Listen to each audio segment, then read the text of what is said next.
Y vamos a entrevistar unos minutos a Ernesto Matos, que es doctor en economía e investigador, integrante del Centro Cultural de la Cooperación Floreal Gorini. ¿Qué tal, Ernesto? Buen día. Marcelo Aymar te saluda. ¿Cómo te va? Muy bien, Marcelo. Estoy doctorando todavía, entregando. Ya te pusimos doctor. Estás ahí. Es para darte un empujón. No, que después me va a caer la filtro. Bueno, ayer te llamé para meterte en un problema, Ernesto. Que me parece que es algo que tal vez no se explica tanto, que es ¿por qué tiene tanto peso?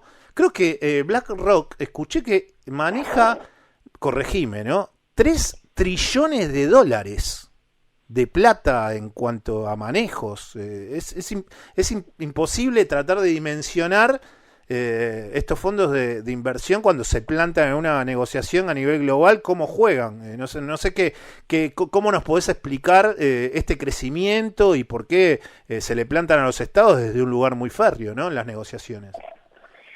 Mira, hay unos textos de Jandal, creo que era, o Chesnay, unos autores franceses, y hay otros autores también que en la historia del pensamiento económico han puesto el ojo sobre este proceso histórico que arranca por allá en los 70, digamos, ¿no? Más en los 60 con el estado de bienestar. Con el estado de bienestar, acordate que entra en el tema de las jubilaciones, y el Estado empieza a tener un efectivo en el momento que va a pagar a futuro. Pero en el mientras tanto, los estados de bienestar lo que hacían era invertir, como fue en su momento, ¿se acuerdan cuando el ANSES sacó para el Procrear y sí, el ANSES invertía en infraestructura? Bueno, lo mismo que hace cualquier país capitalista. Sí. Lo que pasa que con el proceso de los 70 y la privatización, y ahí aparecen los fondos de inversión, con la privatización de estos fondos que venían de la seguridad social, se empezó a utilizar en el esquema financiero, que es como lo conocemos hoy, un sistema financiero que no tiene muchas regulaciones y donde el peso está puesto obviamente en los grupos financieros que generan una mayor desigualdad sobre el sistema. Vos fijate que recién la presidenta Fernández de Kirchner en su gobierno, pues creo que era 2012, 2013, pudo poner sobre la mesa ante la ONU la idea de deudas reestructuradas, digamos, soberanas, ¿no? Un tema que tenía que tener una regulación. Entonces hay como una cuestión en el sistema financiero donde hasta China tiene problemas. China tiene, se llaman bancos en la sombra, digamos, ¿no? Que son parte de ese sistema financiero que escapa a las regulaciones de los estados. Imagínate si China tiene problemas. Claro. Sí. Bueno, los chilenos también están teniendo un problema bárbaro porque ahora parece que en la semana le abrió la puerta al Congreso chileno a que los chilenos puedan retirar el 10% de las AFP, los fondos de jubilatorios que te hacían ahorrar, lo que eran las AFJP acá. Bueno, le permitieron a los habitantes de Chile que puedan retirar el 10% de los ahorros que iban poniendo en este tiempo en las AFP. Pero bueno, también me imagino que ahí los fondos de inversión trabajaron fuertemente porque en definitiva lo que termina explicando esto es que el proceso de armado del sistema previsional de la República Argentina es muy singular en comparación a las economías de otros países del mundo. No, tal cual. Por eso, digo, cuando uno piensa, y varias veces lo dijo el ministro, creo que esto es un proceso lento, es un proceso que se hace en un mundo muy donde prima la desregulación y donde muchas veces muchos de estos poderes económicos tienen un poder de influencia. Entonces, ante eso, obviamente, el gobierno está tratando de defender los intereses nacionales para lograr llegar al mejor acuerdo que en algún punto no afecte la realidad social, que ya como la venimos heredando. Mira, yo veía los datos de la FAO, bueno, falta mucho para que salga el informe de inseguridad alimentaria, pero el informe de inseguridad alimentaria, vos tenés ahí la inseguridad alimentaria grave y la moderada. La grave es una persona que no come o tiene varios días sin comer. Vos tenías entre 2014 y 2016 más o menos 2,5 millones en esa situación. Después del proceso del gobierno de Macri, tenés 2,5 millones más en esa situación. Ahora, vos me decís, bueno, pero esas son los que están realmente en la lona, que del 10 de diciembre al 11 de diciembre, no es que cambiaron automáticamente su situación. Claro. Si vos sumás a los que son de inseguridad alimentaria moderada, ahí tenías entre 2014 y 2016 unos 8.200.000 y Macri te dejó 14.100.000. Bueno, Entonces, a veces esa es la explicación de ciertos sectores que yo al comienzo del programa estaba conversando con Gabriel Catopodis, que decía, bueno, hay una idea o una intentona de, más que nada en los sectores más altos de la Ciudad Autónoma de Buenos Aires, de instalar el eslogan: no da más, no aguanto más, esto no da para más, estoy como muy nervioso en mi casa solo, pero tengo para comer cuando abro la heladera, pero son los sectores más importantes a nivel económico, porque no estoy escuchando a sectores vulnerables de la población argentina diciendo esto no da para más. En realidad, la persona que es pobre trabaja de manera mucho más mancomunada y colectiva que la idea individual que te lleva a esta noción de libertad, de me quitan la libertad cuando el Estado te está cuidando. Y es totalmente una pandemia, se resuelve desde un costado colectivo y no individualista. Me parece que ese es el discurso contradictorio que termina teniendo la oposición a nivel global, que los deja como medio descolocados en medio de esta pandemia.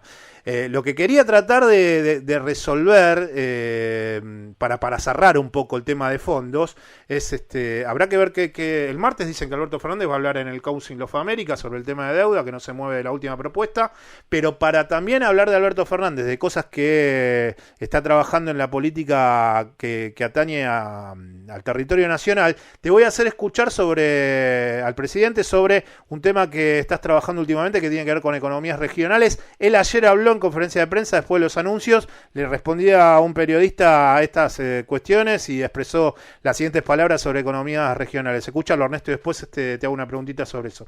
Dale. Ver de qué modo podemos potenciar el más rápido desarrollo de esas regiones, teniendo en cuenta que durante mucho tiempo fueron muy olvidadas las economías regionales. La lógica del plan es esa: una serie de medidas impulsadas del Gobierno Nacional y una serie de medidas acordadas con los gobernadores de cada región para potenciar las economías regionales y las peculiaridades de cada región. El AMBA no necesita lo mismo que la región centro, donde la provincia de Buenos Aires tiene mucho que ver. Son cosas diferentes. Entonces, ver de qué modo unimos esfuerzos para seguir trabajando juntos. Estás trabajando temas que tienen que ver con economías regionales. ¿Qué contrapesos, en qué lugares crees que hay que darle más pujanza a las economías regionales? ¿Cómo se puede volver a reinstalar desde la administración de Alberto Fernández llevar adelante esta tarea? No, está claro que hay que seguir como vienen haciendo los países principales potencias, ¿no? Hoy el único país que está siguiendo una línea de recuperación o reactivación de su economía es China, con todo lo que implica, digamos, ¿no?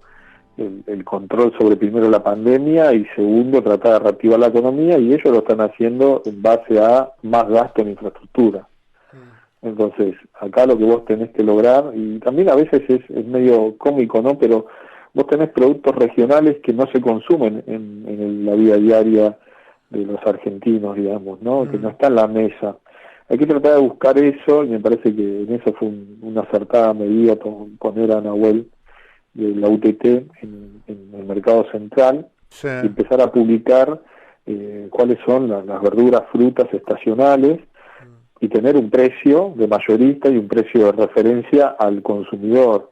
Entonces, vos de a poco tenés que organizar esa economía regional. Por ejemplo, todos conocemos los vinos de Mendoza, ¿no? Todos decimos, ¡ay, qué rico, sí, que tomás un vino de Mendoza!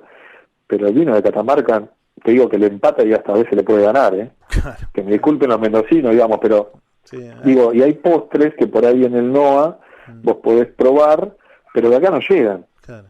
Entonces vos tenés esa nuez con dulce de azúcar, digamos, toda cubierta, y acá no la comés. Entonces, que por ahí se exportan a Chile, el vino ese de Catamarca que te digo yo, lo exporta un jugador muy famoso del básquet, que lo exporta directamente a Estados Unidos. Claro. Entonces, me parece que el desafío que va a tener el gobierno es organizando, y esto uno lo ve cuando ve que conversa con cada uno de los gobernadores, Axel Kicillof también lo dijo, digamos, ¿no? Esto está organizado con un frente de 24 jurisdicciones y me parece que a esa organización política va a empezar a trazarse esta idea de una mayor infraestructura que permita que uno pueda consumir determinados productos y que el costo de ese traslado no sea tan alto, porque vos tenés problemas de traslado, a veces para faeñar una vaca, tal cual, o sea, haces 200 kilómetros, y eso significa gasto de ruta, combustible, contaminación. Entonces ahí vos tenés que empezar a pensar un diagrama como se hacía antes, digamos, no creo que estemos inventando nada, un matadero municipal. Sí, volver a los trenes, pero bueno, estaba de moda el Metrobús en vez de los subtes. Ernesto, te mando un abrazo. Gracias por estos minutos.